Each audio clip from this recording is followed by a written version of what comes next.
আপনার যদি নিয়ত বাধাটা একটু সুন্দর হয়, এতে কি আপনি কমে যাবে?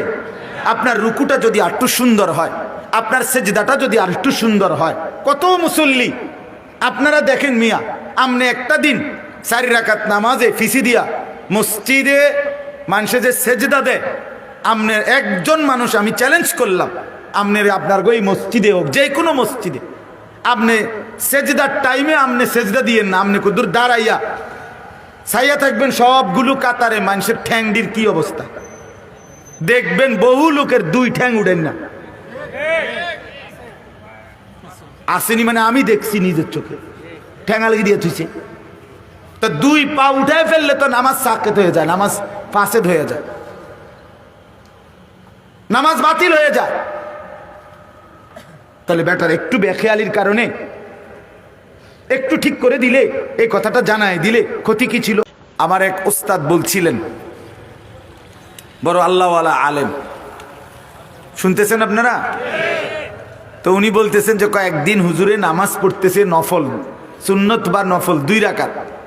কয় যে আমি দেখলাম আমার পাশের জন হুজুরে বলছেন, আমার এলাম যে চাচা আমি 2 রাকাত পড়তে পড়তে আপনি 10 রাকাত নামাজ কেমনে পড়ে নিলেন? ওই লোক বলে, হুজুর মনে কিছু নিয়েন না, আমি তো মুখস্থ পড়ি। কিভাবে পড়ে? মুখস্থ পড়ে। তো হুজুর তখন বললেন, আর কিও কন, তো আমি কি সাইয়া সাইয়া নি পড়ি? তাইলে আপনি যে এইভাবে এত দ্রুত মেশিনের মতো জাফানি মেশিনে 20 রাকাত পড়ে লাইলেন, এটা আসলে সৌন্দর্য হইল না। এটা সুন্দর হইল? আমার একদিন একজনে কইছে, বয়স্ক লোক, হুজুর আমরা তারাবির ইমাম আল্লাহ মিলাইছে। আমি কি তা মানে কি? একদম টনটুন না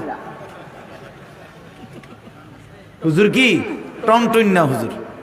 আমি বললাম মানে কি থাকবে টনটুন না, কি তা চাচা? 20 রাকাত যে পড়ায় 13 পাওয়া যায় না, কোন সময় শেষ হয় সূরা তারাবি? মানে এইভাবে মেশিন ছাড়ে, একবার যে মেশিন দিছে 13 পায় না ওনারা। তাহলে 20 রাকাত নামাজ পড়ার পরও যদি আপনার শরীরে 13ই না পান, তো বোঝা গেল ওটা কোনো নামাজ যত্নের সাথে সৌন্দর্য হয়ই নাই, এটা হয়ই নাই। বেটা খামখেয়ালি করলে হবে না, সৌন্দর্য চাই, সৌন্দর্য চাই। শুধু পরিমাণ বাড়াইলে হবে না, 100 রাকাত 200 রাকাত 600 রাকাত 900 রাকাত না, না, সৌন্দর্য হইতে হবে। হ্যাঁ, সৌন্দর্যের সাথে পরিমাণ যত বাড়বে নেকিও তত বাড়বে। আমার শায়েখ আল্লামা মুফতি মুশতাকুর নবী সাহেব বলে, যে মনে করেন আমাদের অনেক, আপনারাও বলবেন, এটা সবাই স্বীকৃতি দিবেন, অনেক মানুষের দেখবেন তসবিহ পড়ে, মাঝ বয়সী মুরব্বী 33 বার সুবহানাল্লাহ, 33 বার আলহামদুলিল্লাহ, 34 বার আল্লাহু আকবার। এটা মোটামুটি সবাই পড়ে, ঠিক কিনা বলে? কিন্তু অনেক লোকের দিকে আপনি তাকাইয়া দেখেন, চাচারা মুরব্বীদের মধ্যে বেশি এই অভ্যাস। এই যে 100 দানার তসবিহটা 100টা পড়ছে, মানে মিনিটের মধ্যে নাই, মিনিট আমার মনে হয় না 60 সেকেন্ড লাগে। সুবহানাল্লাহ সুবহানাল্লাহ সুবহানাল্লাহ সুবহানাল্লাহ আল্লাহ আল্লাহ, শেষ, খালাস, হ্যাঁ শেষ। এটা কি? এটা কি কইলেন আপনি? এটা কি ধরনের তাসবিহ পড়লেন? আল্লাহ তাআলা, রাসূলুল্লাহ সাল্লাল্লাহু আলাইহি ওয়াসাল্লাম এইভাবে তাসবিহ পড়ছে, আপনি কল্পনা করেন তো আপনার বিবেক কি বলে? আপনার একারে কোরআন সুন্নাহর দলিল পরে কইতেছে, আগে আপনি বিবেক কি কয়? এই বুঝি নবী তাসবিহ পড়ছে আলহামদুলিল্লাহ আলহামদুলিল্লাহ এভাবে? তো আপনি ধীরে মেশিনের মতো পড়েন, আপনি তো তাড়াহুড়া করেন কেন বলেন? এটা সুন্নাত না, এটা সৌন্দর্যময় না, বরং তাসবিহের সুন্নাত হলো প্রত্যেকটা উচ্চারণ করতে হবে এক নিঃশ্বাসে একবার। কয় নিঃশ্বাসে কয়বার? সুবহানাল্লাহ সুবহানাল্লাহ সুবহানাল্লাহ সুবহানাল্লাহ সুবহানাল্লাহ আলহামদুলিল্লাহ আলহামদুলিল্লাহ, আল্লাহু আকবার, আল্লাহু আকবার, আল্লাহু আকবার। আমার হুজুর রে শায়েখকে একবার আমি বলছিলাম যে হুজুর এমনি তো সময় বেশি লাগে। হযরত আমাকে উত্তর দিছে, দারুণ উত্তর। বলছে মাওলানা, সময় কি আপনার আব্বার? সময় আপনার বাপের? কথা বলেন না কেন? তো সময় কার? তো আল্লাহর দেওয়া সময় আল্লাহর নাম উচ্চারণের জন্য একটু বেশি ব্যবহার হইলে আপনার অসুবিধা কি? হ্যাঁ, আপনার সমস্যা কি? এই জন্য এটা খেয়াল করবেন। অনেক মানুষ, কথার প্রসঙ্গ আসছে দেখে বললাম, অনেক মানুষ 4 রাকাত সুন্নত পড়ে যে মেশিনের মতো। আরে কি আশ্চর্য কথা, ওড়ে কখন, সেজদা দেয় কখন, রুকু দেয় কখন। আমার কাছে মনে হয় তাব্বাত ইয়াদা কুল হু আল্লাহ, কুল আউযু বিরাব্বিল ফালাক, কুল আউযু বিরাব্বিন নাস, এই 4টা সূরা মনে আলগা ফইরা আইছে, রাইখা আইছে। আর এনে শুধু উড়ে আর নামে, উড়ে আর নামে। পরে মনে ফেরেশতারে দায়িত্ব দিছে চাচায়, যে ফেরেশতা আমি যে আলগা সূরাটি ফইরে রাখছিলাম এটির লগে তুমি মিলে এলোইও, যেটার লগে যেটা খাড়ে। নাহলে এত তাড়াতাড়ি জাপানি মেশিন লাগাইলো 4 রাকাত নামাজ এত তাড়াতাড়ি শেষ হইবার কথা না। আর চায় না হইলে তো সম্ভবে না। আশ্চর্য, এটা খামখেয়ালি। এই জন্য বাপ অজু, গোসল, নামাজ, বন্দিগি, জিকির, তেলাওয়াত, রুকু, সেজদা, হর আমল, প্রত্যেকটা আমল ধীরে সুস্থে সৌন্দর্যের সাথে করা যায়। আপনাকে শিখতে হবে, আহসান শিখতে হবে, সৌন্দর্যময় বানাইতে হবে, খামখেয়ালি করলে হবে। 60 বছরে 2 রাকাত নামাজ সুন্দর করতে পারলেন না, কি করলেন? 60 বছরে 3 তাসবিহ সুন্দর করে পড়তে পারলেন না, তো কি শিখলেন আপনি? আপনি কি শিখলেন বলে? ইনসাফ কি বলে? আমাদের দেশে বলে, আমরা লাকসাম নাঙ্গলকোটের দিকে, দাদা কইছে বানতাম দান, বানতে আসি উদা দান। উদা দান বুঝেননি? কি রে কয়? ভিজা দান, ভিজা, ভিজা দান রে কয় উদা দান। উদা দান বাইন নাইলে মানে এই ঢেকির মধ্যে যতই আপনি ঢেকির মধ্যে কি করে বান্ধে, ও ভিজা ধান, ধানের থেকে চাল আলাদা হয় না। কথা বুঝেন নাই? এই জন্য এটা গুরুত্বপূর্ণ বিষয় যে আপনি শুধু উদাদান বানাইলে হইতো না। তার মানে আপনি ভুল, অশুদ্ধ, আপনার মন মতো আপনার ইবাদত করিলেই হবে না। প্রতিনিয়ত আপনাকে সুন্দর করার চেষ্টা করতে হবে। ইবাদত, আমল, নামাজ, রোজা, অজু, গোসল, জিকির, তেলাওয়াত সৌন্দর্য করার জন্য মৃত্যু পর্যন্ত চেষ্টা করা উচিত। এটার থেকে কেউ কোনোদিন অমুখাপেক্ষী হয় না। এই কথাটা খুব গুরুত্বপূর্ণ, মনে রাখবেন। বুঝছেন কিনা দেখেন। অর্থাৎ যত বড় আলেম হোক, নিজের আমল সুন্দর করার ক্ষেত্রে তৃপ্তি হওয়ার কোনো সুযোগ নাই। যে না, আমি এখন যেভাবে নামাজ পড়ি এত সুন্দর ওইটারে না, তাহলে তো এটা আপনি তৃপ্তি হয়ে গেলেন। কথা বোঝেন না আমার? না, এটা মুমিনের জন্য উচিত না। বরং আপনাকে আরো সুন্দর করার, আরো সুন্দর করার, আরো দামি বানানোর চেষ্টা করতে হবে, আরো চেষ্টা করতে হবে। আমার বাপ, খামখেয়ালি করবেন না। যে নামাজ পড়ে না সে তো পড়েই না, তাকেও বলা দরকার। যে তাসবিহ পড়ে না সে তো পড়েই না, যে জিকির করে না সে তো করে না। কিন্তু তাই বলে বহু মানুষে তো নমাজে পড়ে না, এই কারণে আপনি অশুদ্ধ পড়বেন নাকি? কথা বলেন না কেন? বহু মানুষে তাসবিহ তো পড়ে না, মিয়া হুজুর হেরারে কইতারেন না, তো এই কারণে বুঝি আপনি ভুল পড়বেন। বহু মানুষে আপনি আল্লাহর জিকির করে না, কোরআন শরীফ তেলাওয়াত করে না, এই কারণে আপনি কোরআন শরীফ অশুদ্ধ পড়লেও আমি মাইনা নিতাম নাকি? এটা ইনসাফের কথা হইল? এইটা অনেকে বুঝতে চায় না। আমি একদিন ওয়াজে বলছিলাম যে লাল, নীল, হলুদ, কমলা, বেগুনি বিভিন্ন কালারের বর্তমানে যে মহিলারা রঙ্গিলা বোরকা পরে, টাইট ফিটিং বোরকা, এগুলো কোনোভাবেই ইসলাম সম্মত, শরীয়ত সম্মত, কোরআন সুন্নাহ অনুমোদিত বোরকা না। এটি বোরকাও না, বোরকার জাতও না, এগুলো বোরকা না। এগুলো আরেকটা 3 পিস, বেডির শরীরে 3 পিস দুইটা, একটা ভিতরে এটা আর এটার উপরে আরেকটা গাও দিছে।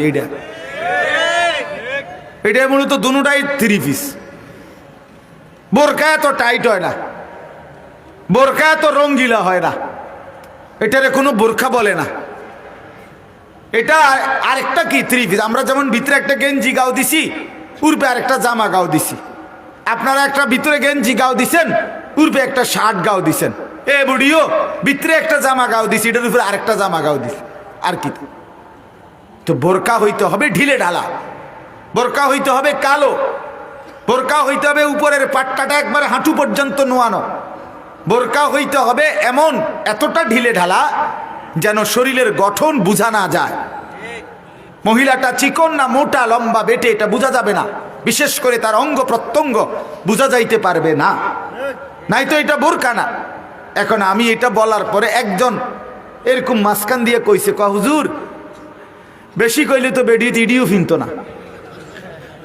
তখন আমি বললাম, চাচা এর মানে কি? এই কথার দ্বারা আপনি কি বলতে চাইছেন? এই কথার দ্বারা আপনি কি এটাই বুঝাইতে চাইছেন যে তাইলে আমরা এটা মেনে নেই? কথা বলেন না কেন?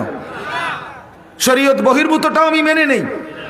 না না, কেউ না মানুক, একেবারে এই পৃথিবীর একজন মানুষও, একটা মুসলিম নারীও বোরকা পরে না, তাই বলে কি আপনি আল্লাহর হুকুম শরীয়তের বিধানের মধ্যে কিছুটা ছাড়, কিছুটা ঘাটতি, কিছুটা কমাইয়া বলতে পারবেন যে বেটা মানসে মোড়ে কি করে না, জোর আসরে পরে না, আপনি আইসেন ফজর লইয়া মানে যাতায়াতি করতেন মিয়া, আর আইন ফজর পরে বাঁচতে পড়বো, আগে জোর ফরান, এটা বললে ইমান থাকবে নি? কথা বলেন না কেন? মানুষে তো শুক্রবারে নামাজে পড়ে না, আপনি আইসেন মিয়া 5 ওয়াক্ত লইয়া এনে বাড়াবাড়ি, এটা বললে হবে নি? দিন দিন কেউ মানলো এর দূর, কেউ না মানলো কি এর দূর। হাদিসের মধ্যে আছে, আল্লাহর নবী সাল্লাল্লাহু আলাইহি ওয়াসাল্লাম বলেন, তোমরা যদি সবাই ইবাদত করতে করতে সকলেই যদি নবী আউলিয়া সিদ্দিকীনদের মতো হয়ে যাও, তারপরেও আল্লাহর মর্যাদায় কিছুই বাড়বে না। আবার তোমরা নাফরমানি করতে করতে, কুফরি করতে করতে, আল্লাহর অবাধ্যতা করতে করতে যদি সকলেই ফেরাউন নমরুদ হয়ে যাও, আল্লাহ তাআলার শান আর মর্যাদার মধ্যে কমবে না। বান্দার ইবাদতের কারণে আল্লাহ বাড়ে না, বান্দার নাফরমানির কারণে আল্লাহ কমে না, বরং ইবাদত করলে বান্দারই লাভ হয়, না করলে তারই নোকসান হয়। বুঝাইতে পারলাম কি না বলেন? অতএব বাপ এটা গুরুত্বের সাথে খেয়াল করেন। আমি এই কথাটাকে লম্বা করলাম। কোরআনুল কারীমে আল্লাহ তাআলা বলছেন, লাকাদ খালাকনাল ইনসানা ফি আহসানি তাকওয়িম। আল্লাহ 4টা কসম করে বলছেন, 4টা কসম করে, ওয়াত-তিন ওয়াজ-জাইতুন ওয়া তুরি সিনিন ওয়া হাদাল বালাদিল আমিন। 4টি কসম করে রব্বুল আলামিন বলছে, বান্দা শোনো, আমি মানুষকে আহসান সবচেয়ে সুন্দর করে বানিয়েছি। কি করে বানিয়েছি? আহসান। এই শব্দটা কোন? আবার কোন? সবাই বলেন। মানুষকে আল্লাহ কিভাবে বানিয়েছেন? আহসান। অর্থ কই না, এই শব্দটা কইবেন। মানুষকে আল্লাহ কিভাবে বানিয়েছেন? আহসান, আহসান। এবার আল্লাহ তাআলা বলেন যে আল্লাযী খালাকাল মাউতা ওয়াল হায়াতা লিয়াবলুয়াকুম আইয়ুকুম আহসানু আমালা। আমি তোমাদেরকে জীবন দিয়েছি, বানিয়েছি সবচেয়ে আহসান। এবার আমি আল্লাহ দেখতে চাই তোমাদের আমলও আহসান। তোমাকে বানাইছি সবচেয়ে সুন্দর করে, তুমি আমার বড় যত্নে গড়া, তুমি আমার নিজ হাতে সাজানো। ফি আইয়ি সূরাতিম মা শাআ রাক্কাবাক। আল্লাহ বলে, বান্দা আমি না তোকে বড় যত্ন করে বানাইছি রে। আমি সেই আল্লাহ, যেই আল্লাহ বানাইতে কিছু কুন বললে হয়, ফায়াকুন, হও বললেই হয়ে যায়। অথচ সেই আল্লাহ আমি 9টা মাস টানা, আমার মতো মনিবের 9 মাস না, 9 সেকেন্ডও লাগার কথা না, কিন্তু তোরে বানাইতে গিয়ে আমি 9টা মাস তোর মায়ের পেটে অন্ধকার জায়গায় আমি নিজ হাতে ডিজাইন করেছি, আমি কাজ করেছি। তুই আমার বড় যত্নে গড়া, তুই আমার হাতে গড়া বান্দা, তোরে আমি বড় যত্ন করে সাজিয়েছি। তোর মাকে জিজ্ঞেস কর, বান্দা তোর যেদিন নাক লাগাইছি, চোখ লাগাইছি, কান লাগাইছি, আমি কোনোদিন তোর মাকে জিজ্ঞেস করি নাই, তোর বাবাকেও জিজ্ঞেস করি নাই যে তোমার সন্তানের নাক কোথায় দিলে ভালো হয়, তুমি বলো। না না, আল্লাহ বলে আমি কাউকে বলি নাই, আমি আমার মতো করে আমার বান্দা আমি সাজিয়েছি। ওয়ালাকাদ খালাকনাকুম সুম্মা সাওয়ারনাকুম, আল্লাহ বলে আমি তোমাদেরকে বানিয়েছি, আমি তোমাদেরকে সাজিয়েছি, সাজিয়েছিও আমি, বানিয়েছিও আমি।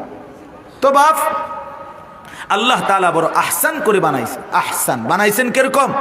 আর এখানে বললেন লিয়াবলুয়াকুম আইয়ুকুম আহসানু আমালা, আমি তোমাদের আমলটাও দেখতে চাই। আহসান বানাইছি যত্ন করে, কাজে হাসবা সুন্দর করে, কাঁদবা সুন্দর করে, কথা বলবা সুন্দর করে, পেশাব পায়খানা করবা সুন্দর করে, ঘুম যাইবা সুন্দর করে, খানা খাবা সুন্দর করে, পানি পান করবা সুন্দর করে, হাঁটবা সুন্দর করে, কথা বলবা সুন্দর করে, লেনদেন করবা সুন্দর করে, আচার ব্যবহার করবা সুন্দর করে, বিবাহ শাদী করবা সুন্দর করে, স্বামীর স্ত্রী সম্পর্ক বজায় রাখবা সুন্দর করে, ছেলে মেয়েকে লালন পালন করবা সুন্দর করে, উপার্জন করবা সুন্দর করে। এই সব সুন্দর পাবা কোথায়? আমার রসুলের মধ্যে, কারণ তিনি আমার আহসান। হযরত হাসান ইবনে সাবিত রাদিয়াল্লাহু তাআলা আনহু বলেন, ওয়া আহসানু মিনকা লাম তারা কাত্তু আইনি, হে নবী আপনার চাইতে আহসান, সবচেয়ে সুন্দর আমার এই দুই নয়নে আমি আর কাউকে দেখি নাই। আপনি আহসান। লাকাদ কানা লাকুম ফি রাসূলিল্লাহি উসওয়াতুন হাসানা। হাসানা হাসানা, সুন্দর হাসি হাসবা আমার বন্ধুকে দেখো, সুন্দর কাঁদবা আমার বন্ধু দেখো, সুন্দর করে টয়লেট বাথরুম প্রয়োজন সারবা আমার বন্ধুটা দেখো, সুন্দর করে খানা খাবা আমার বন্ধুটা দেখো, সুন্দর করে কথা বলবা বন্ধুটা দেখো। বন্ধু বলে যেভাবে এটাই সুন্দর। বন্ধু আমার হাসলেও সুন্দর, বন্ধু আমার কাঁদলেও সুন্দর, বন্ধু আমার হাঁটলেও সুন্দর, বন্ধু আমার বসলেও সুন্দর। সুবহানাল্লাহ। বন্ধু কথা বললেও সুন্দর, বন্ধু চুপ থাকলেও সুন্দর। এজন্য আল্লাহ তাআলা আমাদেরকে বানিয়েছেন আহসান। আমাদের আমল, আমাদের চলাফেরা, যাবতীয় কার্যকলাপ দেখতে চান কিরকম? আহসান। ওমা কথা কয় না। আর একটু, আর 10:30 বাজে, মাত্র 10:30 বাজে, এখনো বেশি রাত হয় না। আমি দেরি করব না, এই আধা ঘন্টা 40 মিনিটের ভিতরে শেষ করে দেবো ইনশাআল্লাহ। তাইলে আল্লাহ বলেন আমি তোমাদের আমল দেখতে চাই আহসান। এবার আসেন 3 নাম্বার, আল্লাহ বলেন তোমারে বানিয়েছি আহসান, তোমার আমল দেখতে চাই আহসান। এবার তোমাকে পরকালে হাসরের মাঠে জিনিয়ে যে পুরস্কারটা দেব এইটাও হবে আহসান। ওয়ালানাজজিয়ান্নাহুম আজরাহুম বিআহসানি মা কানু ইয়ামালুন। রব্বুল আলামিন বলে, বান্দা হাসরের ময়দানে আমি তোমার সারা জিন্দেগীর আমলের বিনিময়ে আমি নিজে তোমাকে বিনিময় দেব আহসান। খুব সুন্দর। জান্নাতটা একটা নজর দেখবা, খুশিতে কলজা ফাটতে যাবে। আরে করছে কি রে, আরে বলে কি, হুজুররা কি কইছে, হুজুররা তো বুঝাইতেই পারে নাই, আন্দাজে করতে পারে না। এই যে লক্ষ লক্ষ আলেম ওলামা জান্নাতের যত বর্ণনা দেয়, খোদার কসম আল্লাহর নবী বলে দিছে, উম্মত এটি সব দেখবার পরে দেখবা বর্ণনার চাইতে সৌন্দর্য কোটি কোটি গুণ বেশি সুন্দর। কি কোন মৌলী সাহেব আপনি কিটা কইলেন? আর এটি করে থুইছি কি, এটি করছে কি? সুবহানাল্লাহ। সুবহানাল্লাহ। মা লা আইনুন রাআত ওয়ালা উযুনুন সামিআত ওয়ালা খাতারা আলা কলবি বাশার। রব্বুল আলামিন বলে আমার জান্নাতের সৌন্দর্য এমন যেটা আমার কোনো বান্দা চোখে দেখে নাই, কানে শুনে নাই, কোনো অন্তর কল্পনাও করতে পারে নাই। তাহলে আমরা যেটা আমরা দেখিই নাই, কল্পনাও করতে পারি না, সেটার সৌন্দর্য আর কদ্দুরে বলবো আমাদের এই দুর্বল জবান দিয়া? তাইলে এই 3টা কথা বললাম। আমাকে আল্লাহ বানিয়েছেন আহসান, আমার আমল হতে হবে আহসান, আমার পুরস্কার মিলবে আহসান। বলেন, আমাকে আল্লাহ বানিয়েছেন আমার আমল হতে হবে, আমার পুরস্কার মিলবে। এখন আহসানের মাপকাঠি মানে আমি আমার সব কিছু উঠা বসা চলা ফেরা, আচরণ উচ্চারণ, লেনদেন, ঘর পরিবার, আচার আচরণ, সব কিছু, বাজার ব্যবসা, স্ত্রী সন্তান সংসার, হাসি কান্না আনন্দ বেদনা, সকল কিছুকে যদি সুন্দর আহসান বানাইতে চাই তো মাপকাঠিকে রাসূলুল্লাহ সাল্লাল্লাহু আলাইহি ওয়াসাল্লাম। মানে একটা স্যাম্পল রাখবো লাগবে না, আমি কোনটার মতো বানামু, একটা নমুনা লাগবে কিনা বলেন না, সেই নমুনাই মুহাম্মাদুর রাসূলুল্লাহ সাল্লাল্লাহু আলাইহি ওয়াসাল্লাম। এজন্য এখানে কোনো বুদ্ধি বিবেক খাটাইলে সুন্দর না। এজন্য রাসূলুল্লাহর সুন্নাত বাদ দিয়ে যা কিছু এটা কখনোই আহসান নয়। এজন্য দস্তরখান আহসান, ডাইনিং টেবিল আহসান নয়। এজন্য মিসওয়াক আহসান, ব্রাশ টুথপেস্ট আহসান নয়, আহসান নয়। এজন্য দাড়িওয়ালা চেহারা এটাই আহসান, দাড়িবিহীন চেহারা আহসান নয়। এজন্য চারদিকের সমান চুল এটাই আহসান, সেলুনের ওই বিশ্রী কাটিং, মুশরিকের এই কাটিং তোমরা যুবকরা যারা মাথার চুল রাখছো তুমি মনে করছো এটা খুব হ্যান্ডসাম, খুব সুন্দর, ধোকা, তুমি বোকা, তুমি বেওকুফ, তোমারে ধোকা দিছে, তুমি নাফিতের কাছে ধরা খাইছো, তুমি সেলুনে গিয়া মার খাইছো, তুমি রাসূলুল্লাহ সাল্লাল্লাহু আলাইহি সাল্লামের সৌন্দর্য নেও নাই, সৌন্দর্য নেও নাই। অতএব আমরা এই কথাটা ইনশাআল্লাহ আমি বলছি, আমাদের ইবাদত আমল যেন সুন্দর হয়, ওযু সুন্দর হইতে হবে, গোসল সুন্দর হইতে হবে, চলাফেরা সুন্দর হইতে হবে। এই যারা নেককার আছেন আলহামদুলিল্লাহ আপনারা প্রত্যেকেই বিবেকবান, যার কারণে এত রাত ঠান্ডার মধ্যে বসে আছেন। তার মানে আপনার এই বসে থাকা প্রমাণ করে আপনি আখেরাতকে নিয়ে ভাবেন, ঠিক কি না বলেন না কেন? মানে কি খামখেয়ালি করতে বন খাইতে নাইছেন না? তাহলে তার মানে এটাই প্রমাণ করে আপনার কলিজার ভিতরে আখেরাতের ফিকির আছে, কবরের ফিকির আছে, আপনি ভাবতেছেন কিছু আখেরাত নিয়ে।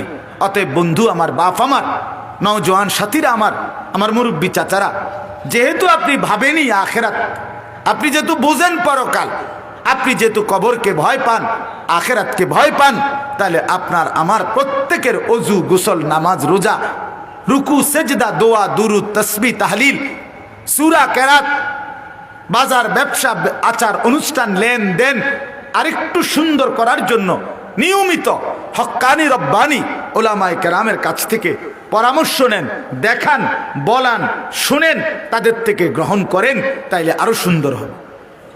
খামখেয়ালি করেন না আমার এই কথাটা, রাগও হইয়েন না।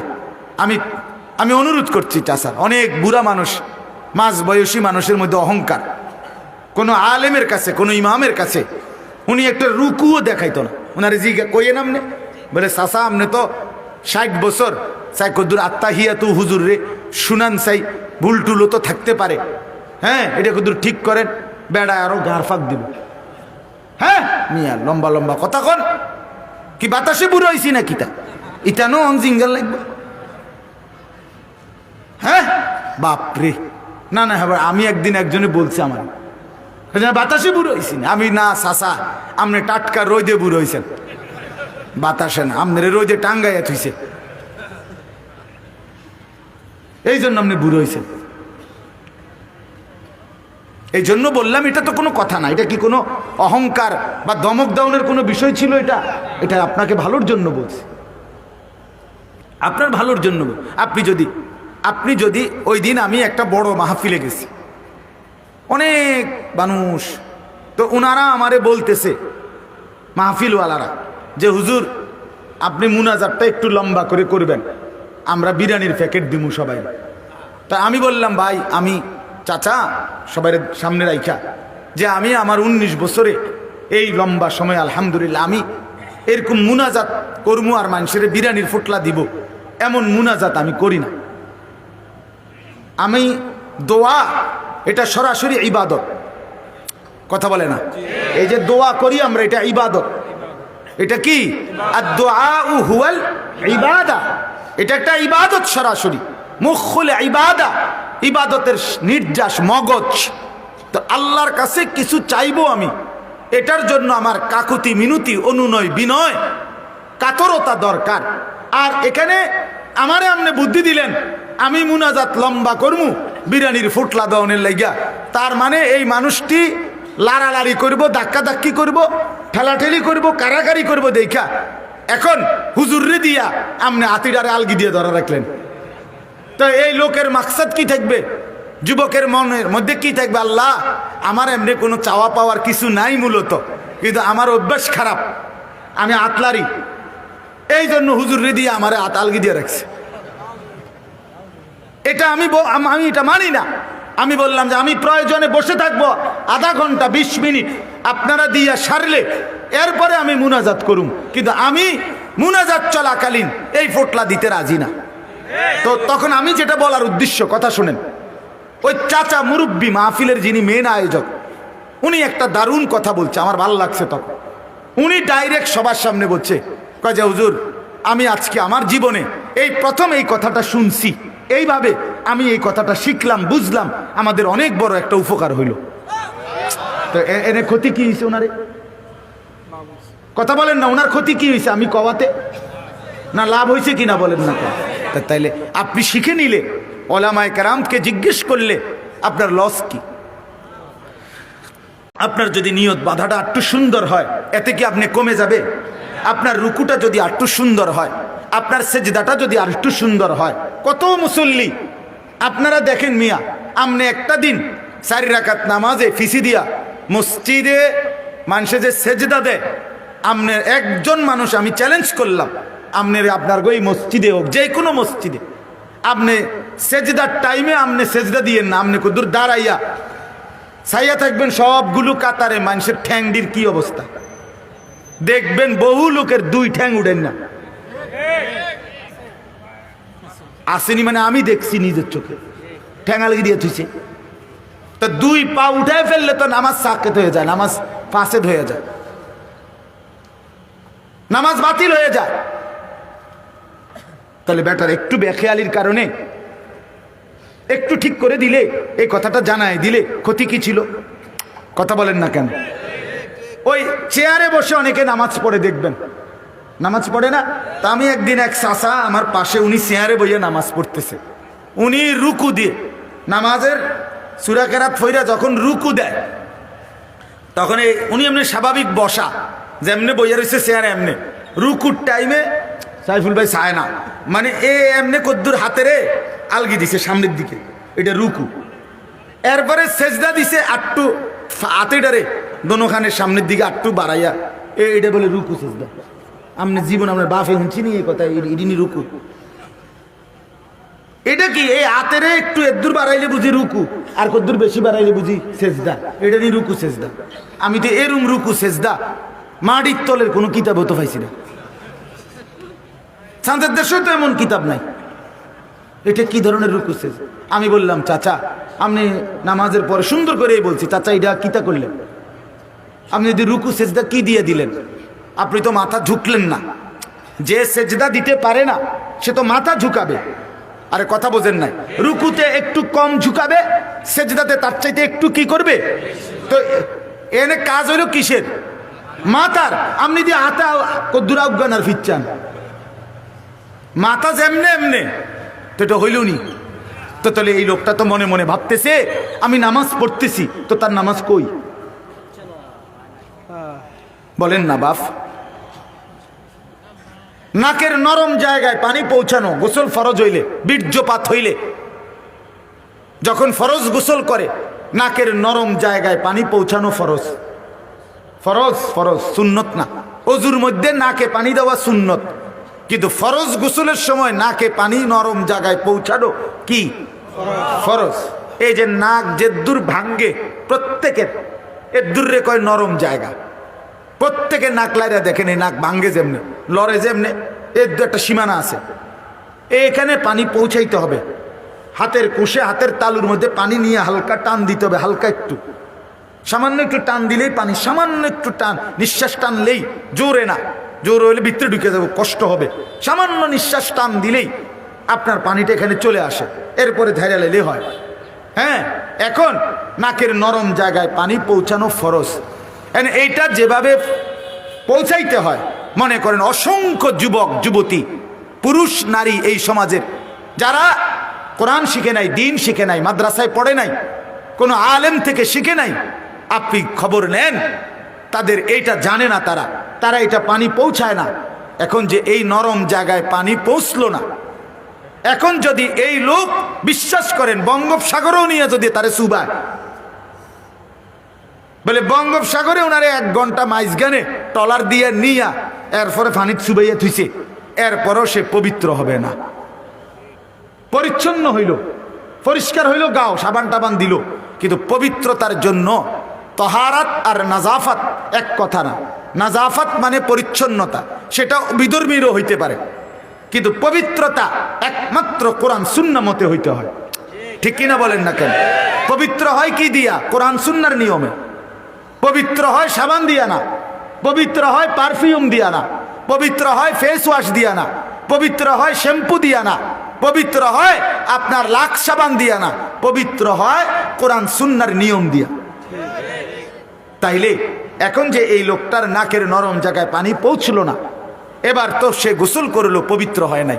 খোদার কসম, আমি তো দূরে থাকি না, আপনাদের কাছে আছি, সাবের বাজার।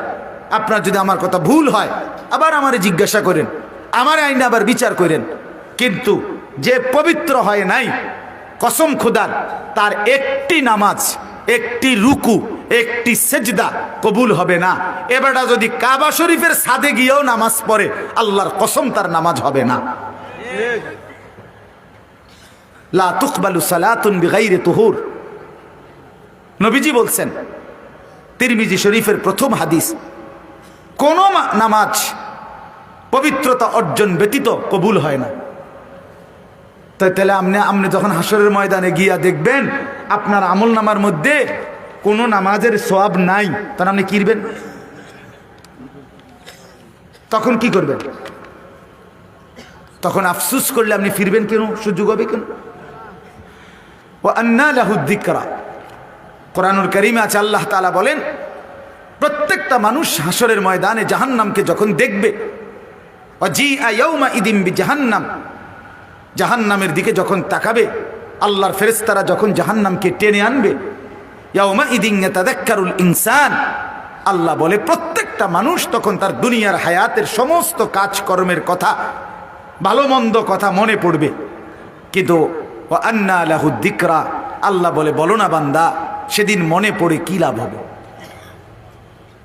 আহা যদি গুনাহ না করতাম, হ্যাঁ তো বুঝলেন আর কি, তখন আহা যদি গুনাহ না করতাম, এটা কইতে না পারবেন তো লাভ কি? কথা কন না, লাভ কি আপনার?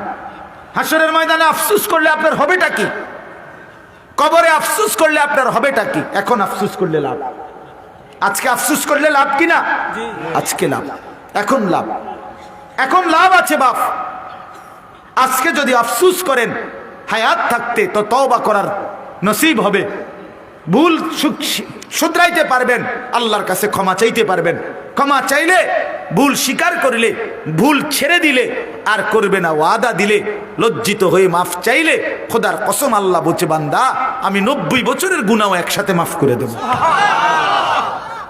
আমি আসমান ছোঁয়া, লাউ বালাগাত যুনুবুকা আনানাস সামা সুম্মা ইস্তাগফারতানি গফারতু লাকা ওয়ালা উবালি। আল্লাহ বলে বান্দা তোমার গুনাহ যদি আসমান পর্যন্ত পৌঁছে যায় আর তবু যদি তুমি তওবা করো, ইস্তিগফার করো, হায়াত থাকতে যদি গুনাহ ছেড়ে দিয়ে আর করবে না ওয়াদা দিয়ে লজ্জিত হয়ে মাফ চাও, গফারতু লাকা ওয়ালা উবালি, কোনো পরোয়া না করে আমি আল্লাহ তাআলা একসাথে মাফ করে দেব। সব মাফ, তুমি সাফ। এজন্য বাপ, কথাটা লম্বা করলাম, একটা প্রসঙ্গ তো এটাই বুঝায় কইলাম, দিন শিখেন, খামখেয়ালি করবেন না, অহংকারী করবেন না, মাতবরি করেন না, দিন প্রতিনিয়ত শিখতে হয়। আমি আলহামদুলিল্লাহ এখনো ওলামায়ে কেরাম, অসংখ্য ওলামায়ে কেরামকে দেখছি আমার জীবনে, যারা 60 বছর 70 বছর হওয়ার পরেও আরো অন্য ওলামায়ে কেরামের কাছ থেকে রুকু শিখে, সেজদা শিখছে, সূরা কেরাত শিখছে। আমি তো ব্যক্তিগতভাবে গত বছরও আমার খুলনার হজরতের কাছে, আমাদের মৌলানা জহিরুল ইসলাম ভাইয়ের মাদ্রাসায় শাহদিলার বাগে, এবং আমার বাসায় হজরত ছিলেন। একদিন রাত 2টা বাজে, 1:30 2টা বাজে হজরতকে আমি দেখাইছি যে হজরত আমার রুকুটা হয়নি, একটু দেখেন, সেজদা হয় কিনা দেখেন। হজরত সোজা করে ধরে দেখাই দিছে। দিন শিখতে হয়, ওলামায়ে কেরামকেও আরো শিখতে হয় প্রতিনিয়ত প্রতিনিয়ত। একমাত্র ইলম এমন এক সেই যার মধ্যে কোনো তৃপ্তি নাই। ইলমের মধ্যে কোনো কি নাই, তৃপ্তি নাই বলতে বুঝাইছি মানে আর লাগতো না। আরে বেটা যা পড়ছি এটি তুই না জায়গায় তো নাই। আরে বাপরে, আপনি একটা মাত বড়িয়ে গেছেন, আপনার এটি তুই নেই জায়গারে, বুঝেন নাই কথাটা? না, আল্লাহ তাআলা কি শিখাইছেন? রাসূলুল্লাহ সাল্লাল্লাহু আলাইহি ওয়াসাল্লামের ইলম আল্লাহ কি পরিমাণ দান করছে নবীকে। ওয়া আল্লামাকা মা লাম তাকুন তা'লাম ওয়া কানা ফাদলুল্লাহি আলাইকা আযীমা। নবীকে আল্লাহ সরাসরি বলছে, বন্ধু আপনি যত কিছু জানতেন না আমি সব ইলম আপনাকে দান করলাম। ওয়া কানা ফাদলুল্লাহ আলাইকা আযীমা, আপনার উপরে আমার দয়া অনুগ্রহ সীমাহীন। এরপরে আল্লাহ নবীকে পূর্ণ ইলম দিয়েছেন। আমাদের নবী বলছেন সাল্লাল্লাহু আলাইহি ওয়াসাল্লাম, উতিতু ইলমাল আউয়ালিন ওয়াল আখিরিন। এটা রাসূলুল্লাহর হাদিস। নবীজি বলছে পৃথিবীর প্রথম ব্যক্তি তাকে আল্লাহ তাআলা যেই ইলম দিছে, পৃথিবীর শেষ ব্যক্তি তাকেও আল্লাহ যেই পরিমাণ ইলম দিছে, এই শুরু থেকে শেষ পর্যন্ত যত মানুষকে আল্লাহ যত ইলম দিয়েছেন, আমি মুহাম্মদকে আল্লাহ তাআলা তার সবটা ইলম একসাথে দিয়েছেন। আমি রাসূল, সেই রাসূল। উতিতুল কুরআন ওয়া মিথলাহু মাআহু। নবীজি বলছেন এই 23 বছরে আমার আল্লাহ আমাকে এই কোরআন পুরা ইলম, কোরআনের এটা পুরাটা আল্লাহ আমাকে দিয়েছেন। ওয়া মিসলাহু মাআহু, সাথে সাথে 23 বছরে এই কোরআনের সমপরিমাণ হাদিস সুন্নাহ নামে আল্লাহ তাআলা সমপরিমাণ আরো একটা ইলম আমাকে আল্লাহ তাআলা দান করেছেন। আচ্ছা, আমার বলার উদ্দেশ্য কি? এত বেশি ইলম নবী সাল্লাল্লাহু আলাইহি সাল্লাম, এত ইলম আল্লাহ তাআলা তাকে দান করছেন, কিন্তু এরপরেও নবীজিকে আল্লাহ কি হুকুম করছে যে আপনি তৃপ্ত হয়ে যান? না, নবীজিকে আল্লাহ তাআলা কোন জিনিস দুনিয়ায় আল্লাহ তাআলা নবীকে বলে নাই আরো বেশি চান, আরো বেশি চান। না না, দুনিয়ার ভাত মাছ চাল ডাল, দুনিয়ার বাড়ি গাড়ি দালান বিল্ডিং এগুলো বেশি চাইতে হয় না। আল্লাহ তাআলা একমাত্র বন্ধুকে বলছে, বন্ধু ওয়াকুল, আপনি বলেন রব্বি জিদনি ইলমা। আমনে আগে কোন, আমনে কোন, উম্মত কইব পরে, আমনের বান্দা আর আমার বান্দারাও বলবে, উম্মত বলে, কিন্তু আমনে নবী বলেন যে আল্লাহ আমি মুহাম্মদের ইলম আরো বাড়িয়ে দেন। খুদ রাসূলকে আল্লাহ বলছে আপনি আরো ইলম চান, আরো ইলম চান, আরো ইলম চান, আরো ইলম চান, চাইতে থাকেন। রব্বি জিদনি ইলমা, রব্বি জিদনি ইলমা, রব্বি জিদনি ইলমা। আরো দেন মাওলা, আরো দেন, জিদিনী, বাড়ায় দেন, বাড়ায় দেন, বাড়ায় দেন, বাড়ায় দেন। এই জন্য ইলমের মধ্যে তৃপ্তি নাই, মানে আল্লাহ না, এই মানসিকতা হওয়ার সুযোগ। মানহুমান লা ইয়াশবাআন, নবীজির হাদিস। দুই আসক্ত কোনদিন তৃপ্ত হয় না। রাসূল বলছে দুই আসক্ত ব্যক্তি কি হয় না? তৃপ্ত হয় না। এক মানহুমুন ফিল ইলম, আর মানহুমুন ফিদ দুনিয়া। ইলমের আসক্ত, কোরআন সুন্নাহর ইলম অর্জনকারী, তার কোনো তৃপ্তি নাই, তার আরো চাই। আর দুই দুনিয়ার আসক্ত, সম্পদের লোভী, তারও কোনো তৃপ্তি নাই, তার আরো চাই। হ্যাঁ, একদিকে এক দল শুধু ইলম চায়, আরেকদিকে আরেক দল দুনিয়া চায়। এই দুনিয়ার লোভীও আসক্ত, তৃপ্ত হয় না, আরো চাই।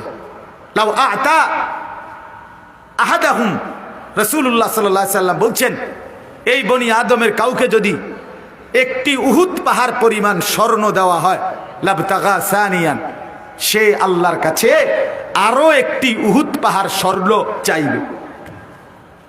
ফাইন আতাহু সানিয়ান, যদি আরেকটা দেয় 2 নম্বর, লাবতাগা সালিসান, সে তৃতীয় আরেকটি উহুদ পাহাড় চাইবে। লা ইয়ামলাউ জাওফু ইবনু আদামা ইল্লা তুরাব। এরপরে নবী বলেন বনি আদমের পেট ভরবে না ওই কবরের মাটি ঢুকা পর্যন্ত। দুনিয়ার লুবি তৃপ্ত হয় না, এলেমের লুবিও তৃপ্ত হয় না। যাকে আল্লাহ কোরআন সুন্নাহর এলেম দিছে সেটা আরো পেতে চায়, আর দুনিয়ার আসক্ত তৃপ্ত হয় না। এই জন্য বাপ আমার, আমি আপনাদের কাছে অনুরোধ করলাম, আমার মনের আবেগেই আমি এই কথাটা বললাম, আপনারা দিন শিখেন, আরো পড়েন, আরো শিখেন, আরো শিখেন। শুধু শুধু ঝগড়াঝাটির কোনো ফায়দা নাই বাপ, শুধু শুধু চা দোকান গরম করার কিচ্ছু নাই, শুধু শুধু নিজেদের আড্ডার মধ্যে ফতুয়াবাজি। কমপক্ষে আপনারা যারা সাধারণ মুসলমান, আপনারা খামখেয়ালি করবেন না। ওলামায়ে কেরাম তর্ক করুক, ওলামায়ে কেরাম বিতর্ক করুক, ওলামায়ে কেরাম নিজেদের মধ্যে মতবিরোধ করুক, অসুবিধা নাই। এই বিতর্কের ভিতর থেকেও বহু মাসআলা বের হবে। কথা বোঝেন না আপনি? এই তর্কের ভিতর থেকেও বহু নতুন নতুন কি বের হবে, তথ্য বের হবে। কিন্তু আপনি বিতর্ক করে লাভ নেই। আপনার আখিরাত দরকার, আপনার সোজা সাজা জান্নাতে যাওয়া দরকার। সাহাবী বলছে নবীজির কাছে আয়েশা, মুসলিম শরীফের হাদিস, আমি নিজে পড়াইছি আলহামদুলিল্লাহ। এক সাহাবী, সাধারণ গ্রাম্য বেদুইন সাহাবী, আরাবী সাধারণ সাহাবী আয়েশা নবীজিকে বলছে, দুল্লানি আলা আমালিন আমিলতুহু দাখালতুল জান্নাহ। ও আল্লাহর নবী, আমার একটা আমল বলে দেন, আমল কর্ম জান্নাতে যাবো। সোজা কথা, এত ফেসফুস বুঝি না, আমার জান্নাত দাও দরকার। কিতা কিতা করতাম হেডিকন, কি করতাম তা কর। নবীজি বললেন, এক নাম্বার, তুমি কালেমায়ে শাহাদাত বিশ্বাস করবে, আশহাদু আল্লা ইলাহা ইল্লাল্লাহ ওয়াহদাহু লা শারীকা লা ওয়া আশহাদু আন্না মুহাম্মাদান আবদুহু ওয়া রাসূলুহু, এই কালেমার সাক্ষী দিবা। দুই, ওয়া তুকিমুস সালাতাল মাকতুবা, 5 ওয়াক্ত ফরজ নামাজ আদায় করবা। ওয়া তুতিজ যাকাতাল মাফরুযা, তুমি ফরজ যাকাত আদায় করবা। ওয়া তাসুমা রমাদান, রমজান মাসের রোজা আদায় করবা। তখন পর্যন্ত হাদিসের ব্যাখ্যায় আছে তখনও হজ ফরজ হয় নাই, অথবা লোকটা এতটা গরিব যে নবীজি বুঝছেন তার জন্য হজের বিধান আসবে না। কথা বুঝছেন কিনা? তো কয়টা বলছে? 4টা। কালেমায়ে শাহাদাত, 5 ওয়াক্ত নামাজ, যাকাত, আর কি? রমজানের রোজা। লোকটা বলছে মুসলিম শরীফে, লোকটা দাঁড়াইয়া বলছে, ওয়াল্লাহি লা আযীদু আলা হাযা ওয়ালা আনকুসু, হে আল্লাহর নবী, আল্লাহর কসম আমি যাচ্ছি, আপনারে সাক্ষী রেখে বলতেছি গো নবী, এর থেকে বেশি আমি বাড়াবো না কমাবো না, সাফ আপনি যেটা কইছেন এটাই মানমু।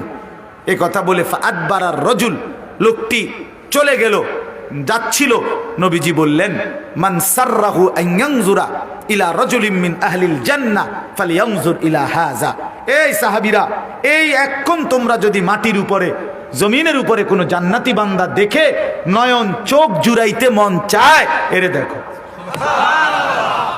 দেখো, ফালইয়ানজুর ইলা হাযা, একে দেখো, জান্নাতি যায়।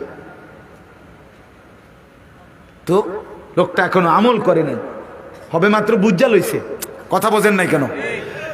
বাইতে না মাত্র ফোঁত দিছে বেড়া, রোডে থাকতেই জান্নাতের কথা বলে দিছে। বুঝছে নবী, তার কথার ঢং দেখা বুঝছে এই লোক বাস্তবিক, এই শতভাগ কি করবে, আমল। না আমাদের তো বদভ্যাস, হুজুররা কইতে লাগলে কয়েও, এ কত বড় বেয়াদব, তুই কি কইলা এটা, ঠিক কি না বলেন না কেন? আরে মাইক ফাইলে ক্যাডা কি আর কম কয়নি, আপনি এটা কি বললেন? এই বেত্তমিজি কথাটা কেন বললেন? হ্যাঁ, হুজুরার সব কথা ধরে ওনার চলন যাইতো না। ও এই যুগ আর নাই, কোন যুগ নাই, কোনটা হিডা? আপনি কি বলতে চাইছেন? কথা বলেন না কেন? হ্যাঁ, যত কয় এত না, হুজুররা যে এত কয় এত না, কইতে একটু বাড়াইয়াই কয়। কেমনে বুঝছেন আপনি? আপনি বেহেশতের থেকে ঘুরে আইছেন নাকি, না জাহান্নামের ফিডা খাইয়া আইছেন একবার? তার আপনি কেমনে বুঝলেন?